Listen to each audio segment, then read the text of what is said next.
ನಮಸ್ಕಾರ ನನ್ನ ಪ್ರೀತಿಯ ಪ್ರಾಣ ಸ್ನೇಹಿತರೆ, ನಾನಿವತ್ತು ನಮ್ಮ ಪಕ್ಕದ ಊರು ಅಂತ ರಾಮನಗರ ಜಿಲ್ಲೆ ಆದಂಥ ಗೊಲ್ರದೊಡ್ಡಿಯಿಂದ ಕುರಿ ಮೇಸಕ್ಕೆ ಬಂದವ್ರೆ.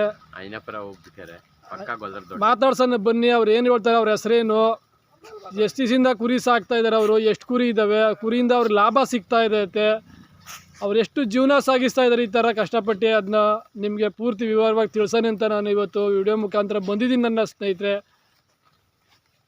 ನಮಸ್ಕಾರ ಯಜಮಾನ್ರೆ. ನಮಸ್ಕಾರ ಸರ್. ನಿಮ್ಮದು ಯಾವ ಊರು? ಅಂಜನಾಪುರ ಹತ್ರ ಗೊಲ್ಲರದೊಡ್ಡಿ. ನಿಮ್ಮ ಹೆಸರೇನು? ಶಿವಣ್ಣ ಅಂತ. ನಿಮಗೆ ಎಷ್ಟು ಜನ ಮಕ್ಕಳಿದ್ದಾರು? ನನಗೆ 4 ಜನ, 2 ಗಂಡು ಮಕ್ಕಳು, 1 ಹೆಣ್ಣು ಮಗು. ಎಲ್ಲರಿಗೂ ಮದುವೆ ಮಾಡ್ಬಿಟ್ಟಿದ್ದೀರಾ? ಇನ್ನೊಬ್ಬನಿಗೆ ಮದುವೆ ಇದೆ ಸರ್, ಇನ್ನೂ ಮದುವೆ ಆಗಿಲ್ಲ. ನೀವು ಕುರಿನ ಇದು ಎಷ್ಟು ವರ್ಷದಿಂದ ಮೇಯಿಸ್ತಾ ಇದ್ದೀರಿ? ನಾನು ಚಿಕ್ಕ ತೊಡಗಿಂದ ಇದೆ. ಚಿಕ್ಕ ಹುಡುಗಿಂದ ಇದೇ ಮೇಯಿಸ್ತಾ ಇದ್ದೀರಾ ನೀವು? ಇದೆ ಸರ್. ಮೊದ್ಲಾಡ್ಗೆ ನೀವು ಕುರಿ ಎಷ್ಟರಿಂದ ಪ್ರಾರಂಭ ಮಾಡಿದ್ರಿ? ಒಂದು 5-10 ತಗೊಂಡು ಮಾಡಿದ್ದು ಸರ್. ನಿಮ್ಮ ತಂದೆಯವ್ರು ಏನಾರ ಇದೇ ಮಾಡ್ತಾ ಇದ್ರಾ? ಹೌದು ಸರ್, ಇದೇ ಮಾಡ್ತಾ ಇದ್ರು. ನಿಮ್ಮ ತಂದೆಯವ್ರಿಗೆ ಕುರಿನೇ ಮೇಯಿಸ್ತಾ ಇದ್ರಾ? ನಮ್ಮ ತಂದೆಯವರು ಕುರಿನೇ ಮೇಯಿಸ್ತಾ ಇದ್ರು. ಈಗ ನೀವು ಎಲ್ಲಿ ಇದು ಹಾಕಿದ್ದೀರಿ? ನಾವು ಇಲ್ಲೇ ಜಂಪಾಲೆಗೊಂಡು ದುಡಿತಾ ಇದ್ದೀವಿ ಸರ್. ಈಗ ನಿಮಗೆ ಜಂಪಾನದೊಡ್ಡಿಲಿ ನಾವು ಫ್ರೀಯಾಗಿ ಹೊಲಗಳಿಗೆ ಹಾಕ್ತಾ ಇದ್ದೀರೋ ಈ ಥರ ಎಲ್ಲ? ಇಲ್ಲ, ಫ್ರೀಯಾಗಿ ಹೊಲಗಳಿಗೆ ಹಾಕ್ತಾ ಇದೀವಿ ಸರ್. ಈಗ ಕುರಿಗಳು ನಿಮ್ಮವು ಎಷ್ಟಾಯ್ತು ಟೋಟಲ್ ಇಲ್ಲಿ? ಎಲ್ಲ ಒಂದು 300-400 ಬರ್ಬೋದು ಸರ್. ಯಜಮಾನ್ರೆ, ಈಗ ಕುರಿಗಳನ್ನ ನೀವು ಮೇಯಿಸ್ಬೇಕಾದ್ರೆ ಇದು ಮೆಡಿಸನ್ ಕೊಡ್ಬೇಕಾದ್ರೆ ಯಾವ ಥರ ಕೊಡ್ತೀರಿ ಇವಕ್ಕೆಲ್ಲ ಮೆಡಿಸನ್ ತಗೊಬರ್ತೀವಿ ಸಹ. ಇದರಲ್ಲಿ ಮೆಡಿಕಲಲ್ಲಿ ತಗೊಬಂದು ಇವಕ್ಕೆಲ್ಲ ಮೆಡಿಸನ್ ಕೊಡ್ತೀವಿ, ಇಂಗ್ಲೇಷನ್ ಮಾಡ್ತೀವಿ, ಎಲ್ಲ ಮಾಡ್ತೀವಿ ಸರ್. ಯಾವ್ಯಾವ ಟೈಮಲ್ಲಿ ಯಾವ್ಯಾವ ಇಂಜೆಕ್ಷನ್ ಕೊಡ್ತೀರಿ ನೀವು ಇದಕ್ಕೆ ಇಂಗ್ಲೇಷನ್ ಆಗಾಗ್ಗೆ ಕೊಟ್ಕೊತಾ ಇರ್ತೀವಿ. ಆಮೇಲೆ ಔಷಧಿ ಹೋಯ್ತೀವಿ, ಉಳ್ಳಿ ಹೊಲ ಮೇಯಿಸ್ತೀವಿ. ಇದು ಎಷ್ಟು ತಿಂಗಳಿಗೂ ಸತಿ ಔಷಧಿ ಹಾಕ್ತೀರಿ? 3 ತಿಂಗಳಿಗೆ ಒಂದ್ಸತಿ ಹಾಕ್ತೀನಿ ಸರ್. ಇವು ಮಾರ್ಬೇಕಾದ್ರೆ ನೀವು ಟಗರುಗಳನ್ನೇ ಮಾರಿರೋ ಹೆಣ್ಣು ಮರಿಗಳನ್ನ ಮಾರಿರೋ? ಹೆಣ್ಣು ಮರಿ ಮಾರಲ್ಲ ಸರ್, ಟಗರು ಮರಿಗಳು ಮಾರ್ಕೋತೀವಿ. ಎಷ್ಟು ದಿವ್ಸಕ್ಕೆ ಒಂದ್ಸತಿ ಮಾರ್ತೀರಿ? ಏನೋ ಒಂದು 5 ತಿಂಗಳು 6 ತಿಂಗಳಿಗೆ ಒಂದ್ಸತಿ ಮಾಡ್ತೀವಿ. ಒಂದ್ ಬಿಡ್ ಮಾರ್ತೀವಿ. ಎಷ್ಟು ಮಾರ್ತೀರಿ? ಏನೋ ಒಂದು 50, ಒಂದು 25 ಮರಿ ಬಂದಂಗೆ ಮಾರ್ತೀವಿ. ಒಂದೊಂದ್ ತಲೆ ಎಷ್ಟಕ್ಕೆ ಮಾರ್ತೀರಾ ನೀವು? ಏನೋ ಒಂದು 5,000 6,000 ಒಂದೊಂದ್ ಮರಿಗಳು ಅಷ್ಟೇ. ಸಣ್ಣ ಒಂದು ಸಣ್ಣ ಮರಿ ಅಂದ್ರೆ ಏನ್ ತೋರಿಸ್ತೀರಾ ನೀವು, ಯಾವ ತರ ಸೈಜ್ ಮರಿ ಅಂತ? ತೋರ್ತೀವಿ ಸರ್.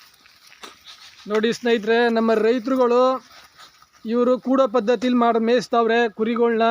ಅಟ್ನೇ ಪದ್ಧತಿ ಇಲ್ಲ, ಕೂಡೋ ಪದ್ಧತಿಲಿ ಇವರು ಲಾಭ ಕಂಡ್ಕೊಂಡವ್ರೆ. ಅದರಿಂದನೇ ನಮ್ಮ ರೈತರು ಇಲ್ಲಿ ಮೇಸಕ್ಕೆ ಬಂದಿದ್ರು. ಅದರಿಂದ ಅವ್ರನ್ನ ಮಾತಾಡಿಸ್ತಾ ಇದ್ದೀನಿ.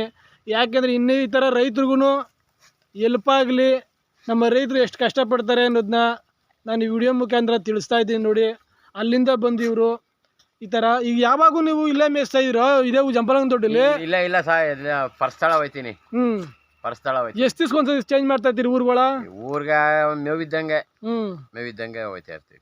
ಮುಂದಕ್ಕೆ ಹೋಯ್ತಾ ಇರ್ತೀರಿ. ಹೌದು. ನೀರಿನ ವ್ಯವಸ್ಥೆಗೆಲ್ಲ ಏನ್ ಮಾಡಿರಿ? ಹಿಂಗೆ ಕೆರೆ ಕಟ್ಟೆಲ್ಲ ಕುಡಿಸ್ತೀವಿ ಸರ್. ನೀರಿರೋ ಕಡೆ ಹೋಗ್ತೀವಿ. ನೀವು ಊಟ ತಿಂಡಿಗೆಲ್ಲ ವ್ಯವಸ್ಥೆ ಮಾಡ್ಕೊಂಡಿದ್ದೀರಾ? ಮಾಡ್ಕೊತೀವಿ ಸರ್.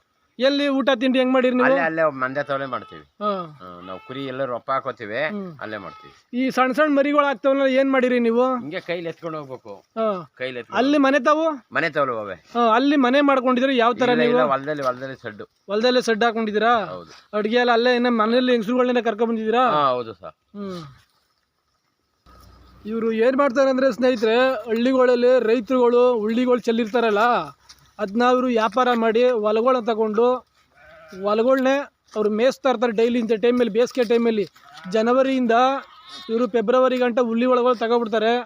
ಉಳ್ಳಿ ಹೊಲಗಳು, ತೋಟಗಳು ಈ ಥರದೊಂದು ತಗೊಂಡು ನೋಡಿ, ಈ ಥರ ಮೇಯಿಸ್ಕೊಂಡು ನಳುಗಳಲ್ಲಿ ಮೇಯಿಸ್ಕೋತಾರೆ. ಮೇಯಿಸ್ಕೊಂಡಾಗ ನೀವು ಗೊತ್ತಿರೋ ಉಳ್ಳಿ ಮೇಯಿಸ್ರೆ ಮರಿಗಳು ಹೆಂಗಿರ್ತವೆ, ಕುರಿಗಳು ಹೆಂಗಿರ್ತವೆ ನೀವು ನೋಡಿ ಯಾವ ಥರ ಇರ್ತವೆ ಅಂತ. ಇದೊಂದು ಪದ್ಧತಿ ಒಳ್ಳೆ ಚೆನ್ನಾಗಿ ಇದು ಮಾಡೋರು ಇವರು. ಯಜಮಾನ್ರೆ, ನೀವು ಈ ಕುರಿಗಳನ್ನ ಔಷಧಿಗಳು, ಕೆಮ್ಲಿಗೆ ಇವೆಲ್ಲ ಯಾವಿನ ಔಷಧಿ ಹಾಕ್ತೀರಿ? ಮೆಡಿಸಿನ್ ಹಾಕ್ತಿದ್ದೀವಿ ಸಹ. ಹಾಗಾಗಿ ಮೆಡಿಸಿನ್ ಹಾಕ್ತೀವಿ. ಕುರಿಗಳನ್ನ ಬೇಸಿಗೆಗಾಲದಲ್ಲಿ ಈಗ ಈ ತಿಂಗಳು ಉಳ್ಳಿ ಆಗೋದ್ಮೇಲೆ ಏನ್ ಮಾಡಿರಿ ನೀವು? ಯಾಕಡೆ ಬೇರೆ ಕಡೆಗೆ ಹೋಗ್ತೀರಾ? ಎಷ್ಟು ದೂರ ಹೋಗ್ತೀರಿ ಅಮ್ಮಮ್ಮ ಅಂದ್ರೆ? ಸುಮಾರು ಒಂದು 50 ಕಿಲೋಮೀಟರ್ ಹೋಗ್ತೀವಿ. ಹೋಯ್ತಾ ಇರ್ತೀರಿ ಎಲ್ಲ ಸಾಗಿ. ಹೆಂಗ್ ಸಾಮಾನುಗಳೆಲ್ಲ ಹೆಂಗ್ ಸಾಗಿಸ್ಕೊಂಡು ಹೋಗ್ತೀರಿ? ಟಂಪಾಗ ಹಾಕೊಂಡು ಟಂಪಲ್ಲಿ ಹಾಕೊಂಡು ಹೋಗ್ತೀವಿ. ಕುರಿ ನಡ್ಸ್ಕೊಂಡು ಹೋಗ್ತೀವಿ. ಕುರಿ ನಡ್ಕೊಂಡು ಹೊಡ್ಕೊಂಡು ಹೋಯ್ತಾ ಇರ್ತೀರಿ. ಇದು ಶಿವಣ್ಣ ಅವ್ರೆ, ಮೇಕೆಗಳು ಸಾಕಿದಿರಲ್ಲ, ಇವಕ್ಕೂ ಏನು ಪ್ರಾಬ್ಲಮ್ ಇಲ್ವಾ?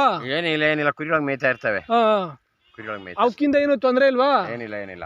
ಆಮೇಲೆ ಬಿತ್ತನೆ ಟಗರುಗಳಿಗೆ ನೀವು ಏನ್ ವ್ಯವಸ್ಥೆ ಮಾಡಿದಿರ? ಅವಕ್ಕೆ ಅದು ಸ್ವಲ್ಪ ನಮ್ಮ ಜನಗಳಿಗೆ ತಿಳಿಸ್ಬೇಕು. ಈ ಬಿತ್ತನೆ ಟಗರುಗಳು ನಾವೇನಿಲ್ಲ, ಅದ್ರೊಳಗೆ ಮೇಯ್ಕೊಂಡು ಇರೋದು. ಅವಕ್ಕೇನು ನಾವು ತಿಂಡಿ ಪಂಡಿ ಏನೋ ಕೊಡಲ್ಲ. ಈಗ ಎಷ್ಟು ದಿಸ್ಕೊಂದ್ಸತಿ ಟಗರುಗಳು ಚೇಂಜ್ ಮಾಡಿರ ನೀವು? ಇಲ್ಲ ಅಲ್ಲಲ್ಗ ಮರಿ ಮಾರ್ಕೊಬಿಡ್ತೀವಲ್ಲ, ಮರಿ ಮಾರ್ಕೊಬಿಡ್ತೀವಿ. ಈ ಗುಂಪಿಗೆಲ್ಲ ಎಷ್ಟು ಟಗರುಗಳು ಬಿಟ್ಕೊಂಡಿದ್ರಿ ಬಿತ್ತನೆ ಟಗರ? ಒಂದ್ 3 ಟಗರು ಇರ್ಬೋದು ಅಷ್ಟೇ. ಅಷ್ಟೇನೆ? ಒಂದು 400 ಕುರಿಗೆ? 400 ಕುರಿ. ಆಡುಗಳು ಎಷ್ಟೈತೆ? ಆಡು ಒಂದು 20 ವರ್ಷ. ಅದ್ರಲ್ಲೇನು ವಾತ್ಗಳಿಲ್ವಾ? ಅವೇ ವಾತ್ಗಳು. ಶಿವಣ್ಣವ್ರೆ, ಕುರಿಗಳನ್ನ ಈ ಥರ ಒಬ್ಬ ಈಗ ಜಾಸ್ತಿ ಜನ ಈಗೆಲ್ಲ ಕುರಿ ಮೇಯ್ಸ್ನಾರ್ದೆ ಸ್ಟ್ಯಾಂಡ್ಗಳು ಅಟ್ನೆಗಳೆಲ್ಲ ಮಾಡ್ತಾವ್ರೆ. ಕುರಿ ಕೆಲಸ ಬ್ಯಾಡಿ ಬಿಡಿ. ನೀವು ಇವಾಗ ಈ ತರ ಮಾಡ್ತಾ ಇರಲ್ಲ, ಇದು ಸರಿನೋ ಅದು ಸರಿನೋ? ಅಟ್ನೆ ಮಾಡ್ಕೊಂಡು ಮೇಯಿಸ್ತಾರೆ ಸೋಕಿಗೆ, ನಾವು ಇಲ್ಲಪ್ಪ ಮೇಯ್ಸಕ್ಕಾಯ್ತದೆ. ಈಗ ಕುರಿ ಇದರಿಂದ ಚೆನ್ನಾಗಾಯ್ತವ, ಅದ್ರಲ್ಲ ಚೆನ್ನಾಗಾಯ್ತವ? ಅದು ಗೊತ್ತಿಲ್ಲ, ಅದೆಲ್ಲ ಚೆನ್ನಾಗಾಗ್ಬೋದು. ತಿಂಡಿ ತೇರ್ಸ್ ಹಾಕ್ತೇವೆ, ಅದ್ರೇ ಚೆನ್ನಾಗಿರ್ತವೆ. ಇದ್ರಲ್ಲಿ ಚೆನ್ನಾಗಿರವ? ಇದ್ರಲ್ಲಿ ಕಣ್ಣಿ ಬೇಕಾದ ಮೇವೆಲ್ಲ ಮೇಯ್ತವೆ? ಕಣ್ಣಿ ಬೇಕಾದ ಮೇವು ಮೇಯ್ದ್ರೆ ಅದು ನೆಳ್ಳ ಇರೋದಕ್ಕೂ ಇದಕ್ಕೂ ಹೆಚ್ಚು ಕಮ್ಮಿ ಅದೇ. ಅದು ನಿಮ್ಗೆ ಆಸೆ ಆಯ್ತಾ? ಇದು ಅದರಿಂದ ಹೇಳ್ತಾ ಇದ್ದೀರಾ ಕುರಿಗಳಿಗೆ ಸುಲಭನ ಅದರಿಂದ? ಯಾವ್ದಕ್ಕೆ? ಈಗ ಹಿಂಗ್ ಹೊಡ್ಕೋಗಿ ಮೇಯ್ಸೋದ್ರಿಂದ ನಿಮ್ಗೆ ಆಸೆ ಆಯ್ತು, ಕುರಿಗಳು ಚೆನ್ನಾಗಿ? ನಮಗೆ ಕಷ್ಟ ಸಹಾಯ ಇಲ್ಲಿ ಅದೇನೋ ಒಂತ ಇರ್ತದೆ ಅದು. ಕುರಿಗಳು 2 ವರ್ಷಕ್ಕೆ 3 ಮರಿ ಹಾಕವ, ಇಲ್ಲ ವರ್ಷಕ್ಕೊಂದು 6 ತಿಂಗಳಿಗೊಂದು ಮರಿನಾ? ವರ್ಷಕ್ಕೆ 2 ಮರಿ, 2 ಸೂಲ್ ಆಗ್ತವೆ ಅಷ್ಟೇ. ವರ್ಷಕ್ಕೆ 2 ಸೂಲ್ ಹಾಕವ? 6 ತಿಂಗಳಿಗೊಂದು ಮರಿ? 6 ತಿಂಗಳಿಗೊಂದು ಮರಿ ಆಗ್ತವೆ. ಆಗ್ತಾರೋ ಇಲ್ಲ. ಒಂದು ವರ್ಷ ತಿಕ್ಕ ಕಾಯ್ಕೊಂಡು ಇರ್ಬೇಕು. ಈ ಗೊಡ್ಡು ಪಡ್ಡು ಬಿದ್ದವರ ಏನ್ ಮಾಡಿರಿ? ಮಾರ್ಕೊಡ್ತೀವಿ. ಮಾರ್ಬಿಟ್ಟಿರಾ? ನಾಯಿ ಸಾಕೊಂಡಿದ್ದೀರಿ? ನಾಯಿ ಹೋವೆ. ಎಷ್ಟಿದಾವು? 4 ಅವೆ. ನೋಡಿ ಸ್ನೇಹಿತರೆ, ಇದು ನಮ್ಮ ಶಿವಣ್ಣವರ ಕುರಿ ಮೇಯಿಸುವಂಥ ಜೀವನದ ಕತೆ.